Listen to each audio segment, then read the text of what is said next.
Les monuments tels que nous les connaissons ont été créés depuis la nuit des temps, bien avant la civilisation écrite, nés de la nécessité humaine de marquer un lieu, une personne, une croyance ou même un événement historique, servant de témoignage durable.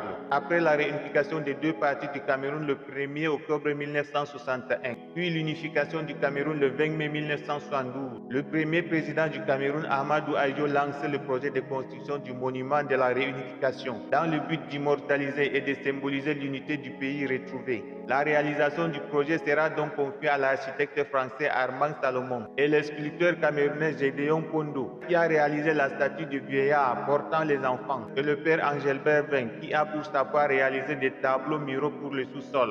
Le monument sera érigé en 3 ans, de 1973 à 1976, mais a été inauguré prématurément en 1974, à l'occasion de la 13e anniversaire de la réunification du Cameroun. Le monument est composé de la tour principale, en spirale conique construite en béton, s'élevant d'environ 7 mètres, avec des escaliers en forme de vis qui se rejoignent au sommet, symbolisant l'unité des deux parties du Cameroun. Une statue d'un vieux homme portant 5 enfants agrippés à son corps et brandissant le flambeau national de la liberté. Le vieillard représente la génération qui a lutté pour la réunification du Cameroun et qui transmet la sagesse aux nouvelles générations. Les enfants soulignent l'égalité des chances entre les fils et filles du Cameroun. Et au sous-sol se trouve la salle principale, avec des piliers décorés de gravures qui décrivent le vécu des populations des 5 aires culturelles du Cameroun. Le monument de la réunification est un rappel constant de l'importance de l'unité dans la diversité de tous les Camerounais. Telle fut la volonté de ces grands hommes qui ont œuvré pour le bâtir.